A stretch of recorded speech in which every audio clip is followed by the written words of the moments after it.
The human delegation had been traveling for weeks through deep space aboard a sleek diplomatic vessel carrying the banners of the Earth Alliance. Captain Elias stood near the wide observation glass, watching the alien flagship grow larger with every passing minute.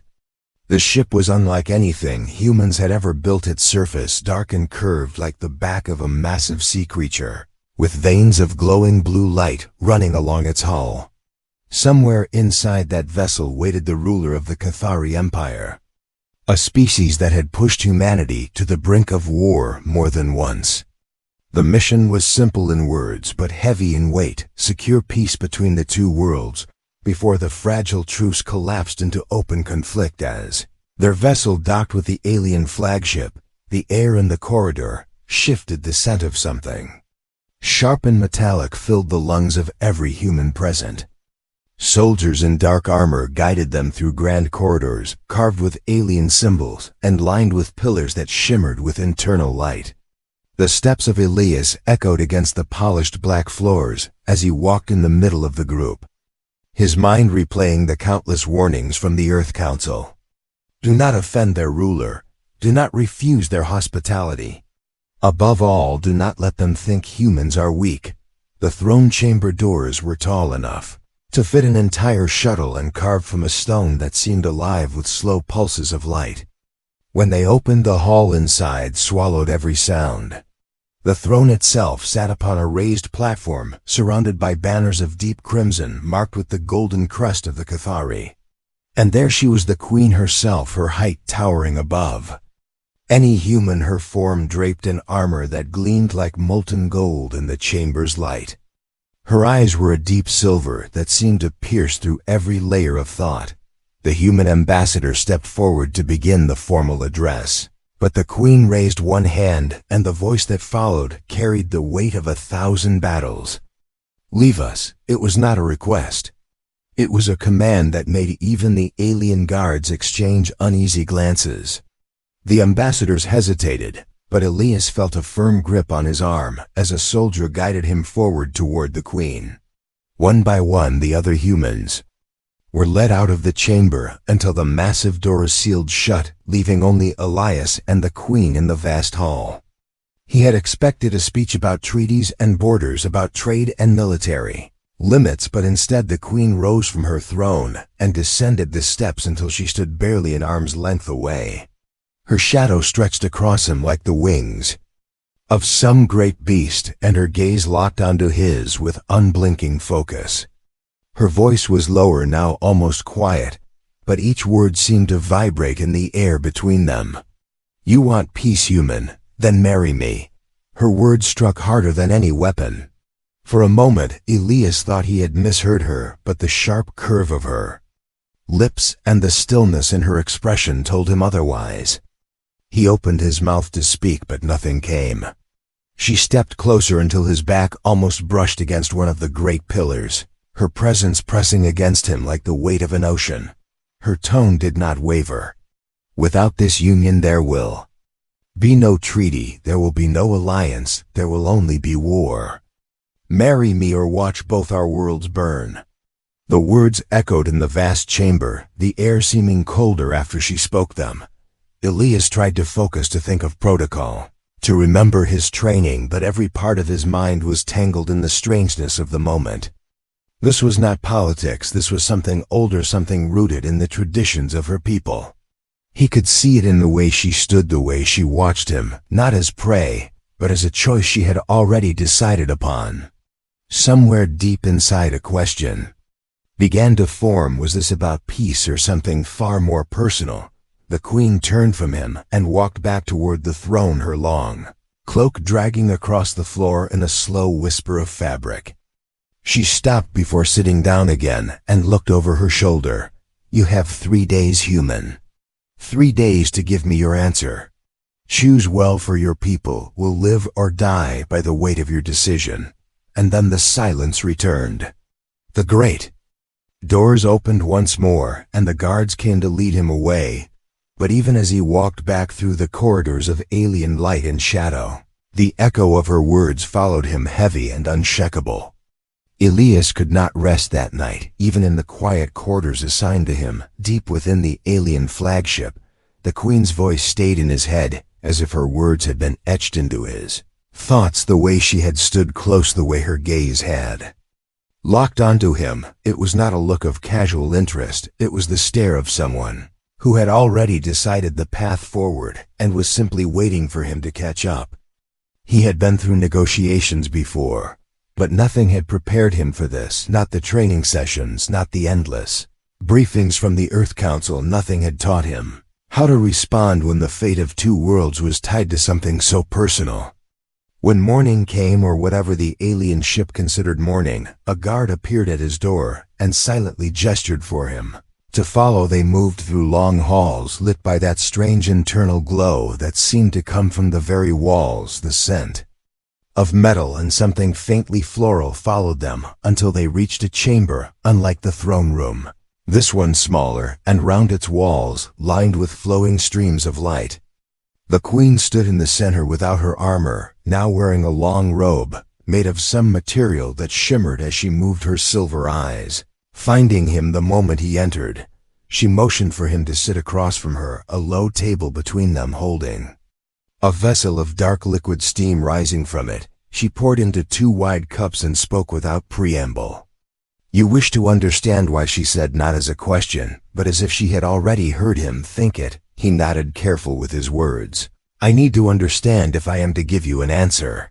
She leaned forward, her voice steady and slow, speaking of Encon, ancient law in her empire that bound peace to the joining of bloodlines. The first treaty in their history had been sealed by such a union, and every alliance since had been secured the same way for them. Peace was not a document, it was a living bond of family created between rulers to remind all sides that war would destroy their own kin.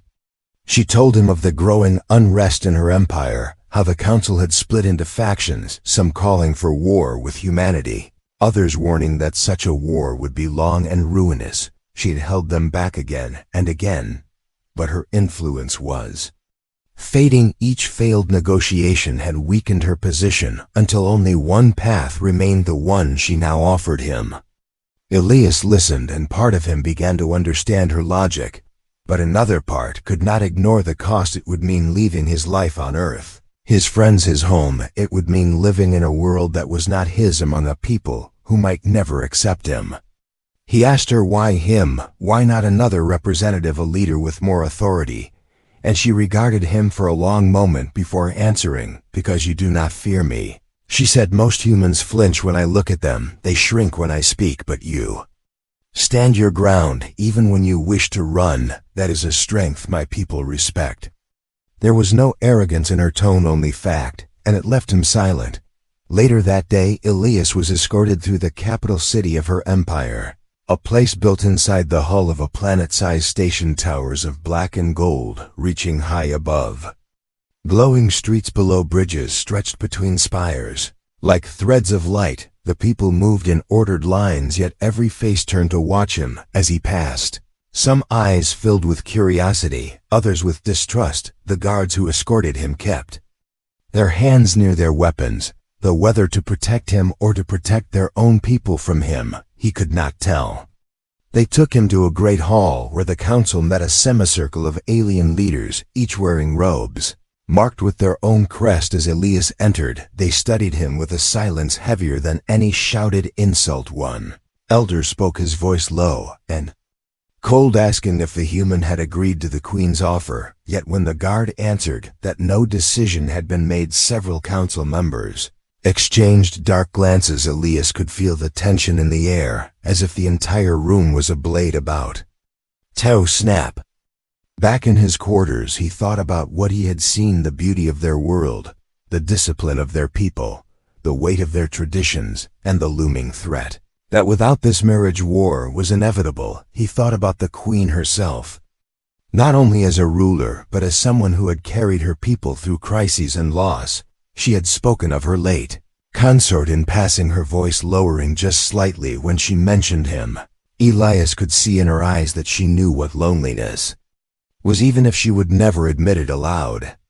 That night he found himself standing at the wide window, looking out at the swirling colors of a nearby nebula, thinking of Earth, thinking of the cost of refusal, thinking of the Queen's silver eyes holding his without fear. He did not yet know what his answer would be, but he knew the decision was no longer just about duty. It was becoming something more complicated, something he could not yet name. Elias woke to the sound of low humming from somewhere deep in the alien flagship, a sound that seemed to come from the very walls. It was not unpleasant, but it carried a steady rhythm that reminded him of a heartbeat, one that was not human.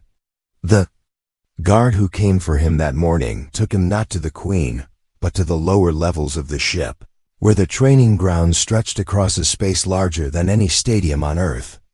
Here soldiers of the Cathari Empire moved in perfect formations, their armor glinting under the pale light, their weapons releasing sharp bursts of energy as they struck at moving targets.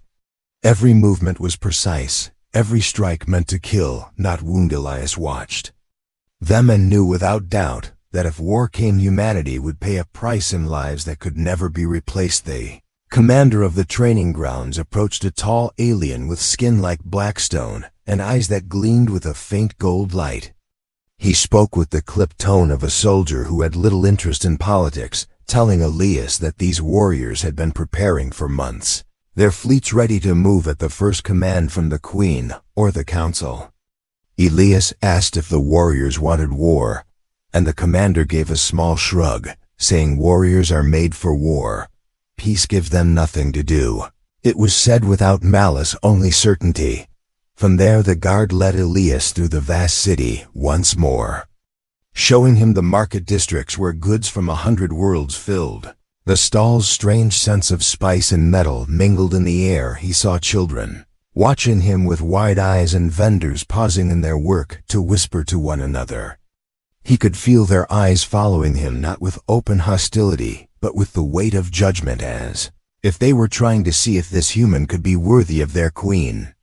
By midday, Elias found himself summoned again to the Queen, this time in a high garden that stretched across one of the upper decks, a place where streams of glowing water ran between trees with leaves the color of molten copper. The Queen stood at the edge of the garden, looking out at the void beyond the transparent dome. She did not speak immediately, and Elias stood beside her waiting. Finally she said that when she was young, she had believed strength alone could keep her people safe, but years of leading them had taught her otherwise. She told him of council factions fighting each other, of border colonies falling into rebellion, of the steady decline in trust between her throne and those she ruled. She turned to face him, and there was a softness in her eyes that he had not seen before. She said that humans were unlike any race. She had met not the strongest, not the most advanced, yet they refused to break, even when faced with forces far beyond them. That was why she had chosen him, not just for politics, but because she believed he could be the bridge her people needed. Elias wanted to believe her, but doubt gnawed at him. If he accepted, he would be binding himself to a future that could never be undone. If he refused, he would be signing the death warrant of millions. As they walked through the garden, she told him quietly that some on the council were already moving against her. They believed a human on the throne would be a humiliation. They had tolerated her delays only because she was still strong enough to command the fleets, but if he refused, they would see it as proof she had failed. Elias asked what would happen if she defied the council without his agreement, and her answer was simple: they would take her throne and choose a ruler who wanted war. That night he returned to his quarters, but he could not sleep. He paced the floor, thinking of Earth, of the faces of his fellow officers, of the possibility of standing beside the Queen before her people and claiming a future neither of them could fully see yet. He thought of the danger she faced within her own empire, and the way her voice had carried both pride and weariness when she spoke of her people. Before dawn the next cycle, he was awoken by shouting in the corridors. The guard outside his door barked an order, and Elias was hurried into the hallway. Flashes of light lit the air ahead. The sharp smell of scorched metal filled his lungs. They moved quickly through Narrow passages until they reached a sealed chamber, and the guard ordered him inside. The room shook with a deep impact somewhere far below, and Elias realized the ship was under attack not from outside, but from within. The guard spoke briefly into a device on his wrist, and then told Elias that a rebel faction had breached the upper levels. They were here to kill him and end the Queen's offer before it could be accepted. Elias stood in the center of the chamber, heart pounding, as he tried to understand the weight of it. Rebels from her own people, willing to risk everything just to make sure peace never came. If this was the resistance he would face even as her consort, the path ahead would not be easy. Minutes later, the door opened, and the Queen herself stepped inside. Her armor restored, her eyes blazing with fury and determination. She told him they had little time, and that he must stay close to her. They moved together through the corridors, her weapon flashing in bursts of light as they fought their way past attackers. The air filled with the roar of alarms and the sharp hiss of energy bolts. When at last they reached safety, Elias saw that the Queen had taken a deep cut along her side, dark silver blood seeping from beneath her armor. She waved off the medics and stood tall before him, telling him, "This is what will come if you say no. This is only the beginning." Elias looked at her and for the first time felt the decision pressing down, not just as duty, but as something personal. This was no longer about signing a treaty. This was about standing beside someone who had already risked her life for him. The attack had left the alien flagship scarred, and the air inside heavy with the smell of burnt metal and the faint tang of alien blood. Corridors once silent and gleaming were now lined with scorch marks, and the faint hum of damaged systems. Engineers moved quickly to seal breaches and replace shattered panels while guards doubled their patrols. The Queen refused to rest even after the medics had insisted. She needed time to heal. She walked the ship with the same commanding stride, giving orders to secure every deck, her presence alone enough to keep her warriors focused. Elias followed her through much of it, watching how even the most hardened soldiers straightened. When she passed, she carried herself as if the wound in her side did not exist, but he had seen the way her hand would sometimes press lightly against the armor as if to steady herself. She never slowed, never allowed the pain to bend her spine. The more he saw, the more the image of her shifted in his mind. She was no longer just a ruler giving him an impossible choice. She was a leader who carried the weight of her people on her shoulders and refused to let it crush her.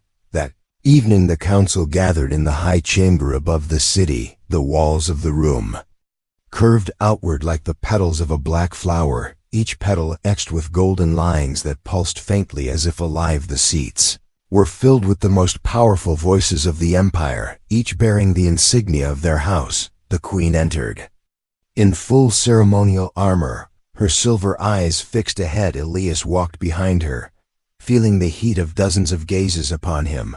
Whispers moved like currents across the chamber, some sharp with anger, others low with curiosity. The council leader, an elder with skin like polished stone, called the meeting to order, and the air grew still. Queen began to speak, her voice carrying across the chamber without the need for amplification. She told them of the attack on the flagship, naming the rebel faction responsible and warning that their actions threatened not only the safety of the throne, but the future of the empire. She reminded them of the years of conflict with humanity, the cost in lives and resources, and the truth that both sides stood to lose everything if war began again. Then she turned to Elias, and for a heartbeat, the room seemed to narrow to only the two of them. She spoke of the ancient law, the bond of rulers, the tradition that had kept peace in their history, and she declared before all that her offer to him still stood. The reaction was immediate. Several council members stood, their voices raised in protest. They called the idea an insult, a dangerous gamble that would weaken the throne. Others argued that the Queen's will was law, and that rejecting her choice would fracture the council beyond repair. The elder council leader demanded that Elias speak for himself. The room fell silent, and he felt every eye pressing against him like a physical weight. He told them he had not yet given his decision, and murmurs rose again after The council meeting, the queen led him to a smaller chamber high in one of the spires, the walls made of transparent crystal looking out over the endless curve of the station city. Lights glimmered far below. Like a galaxy turned inside out, she stood with her hands resting on the railing.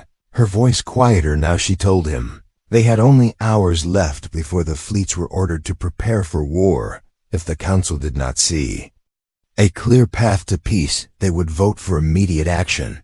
She admitted that her position was not as strong as it once was, and that his refusal would give her enemies the perfect reason to strip her of power. Elias stepped beside her, looking out at the city, and for a long time, neither of them spoke. The silence between them was not empty. It was full of all the things that could not be said without changing the nature of what bound them together. At last he asked her what she truly wanted. Not as a ruler, but as herself. She turned to him, and for a moment the steel in her gaze softened. She said she wanted her people to survive. She wanted the war to end before it began, and she wanted someone beside her who could stand against her enemies without fear. That night, Elias could not sleep. He walked the corridors alone, the faint hum of the ship's engines beneath his feet. He thought of Earth, the people who trusted him to bring back peace, the lives that could be lost if he failed. He thought of the Queen, and the way she had stepped into the line of fire.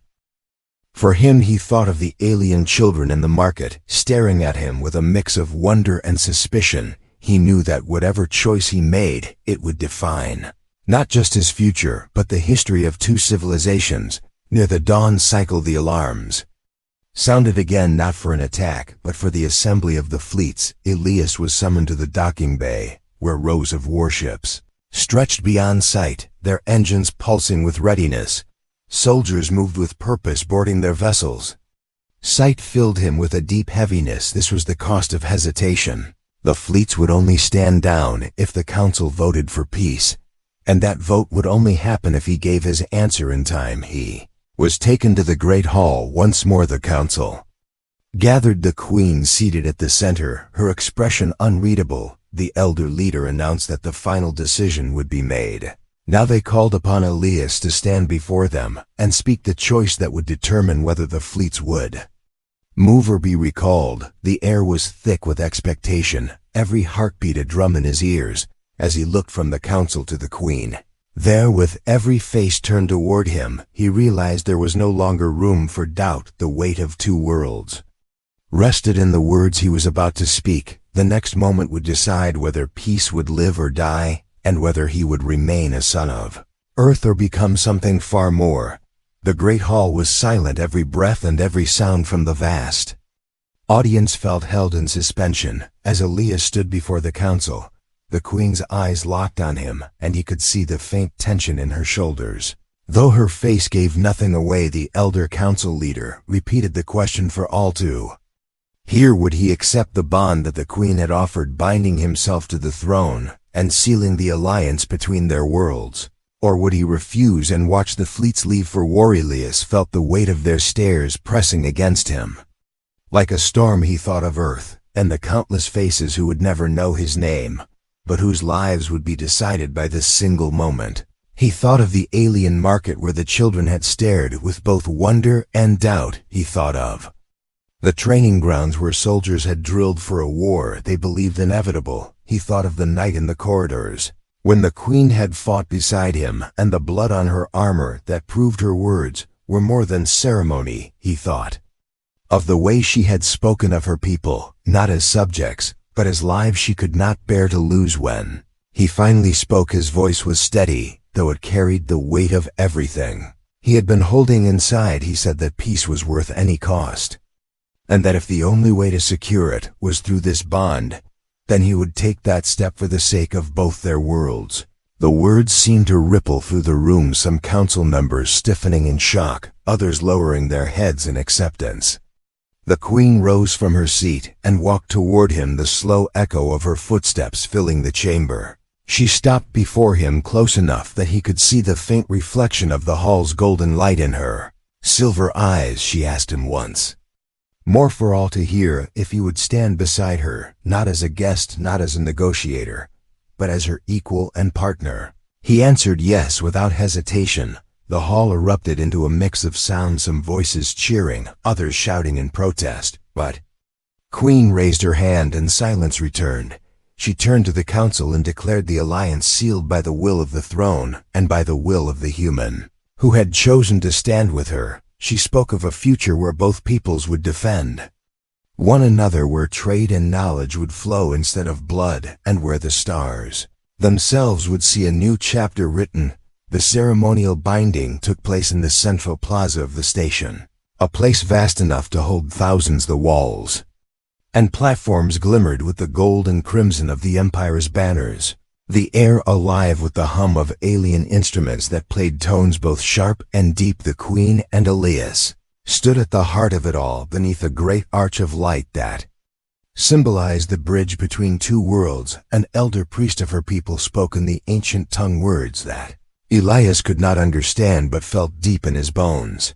The Queen took his hand, the grip strong and certain, and the arch of light flared brighter as the binding was declared. From the observation platforms above, citizens watched in silence before the sound of their voices began to swell, first hesitant, then louder, until the plaza rang with a chant that carried across the city. Elias did not know the meaning of the words, but he understood their intent. They were welcoming him, not as an outsider, but as part of their future. That night the war fleets were recalled, their engines powering down one by one across the great hangars.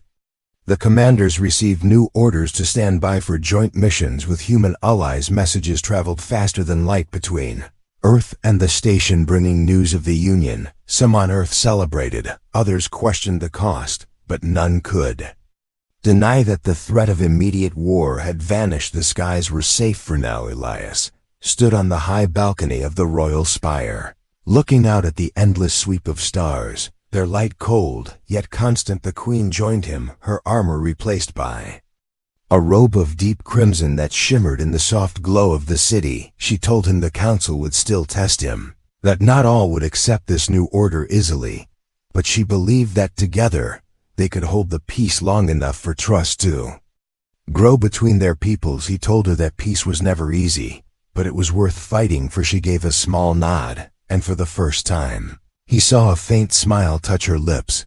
Far below, the city lights shifted like a living ocean, the streets alive with celebration. The binding had not erased centuries of mistrust, but it had given them something new, a reason to try.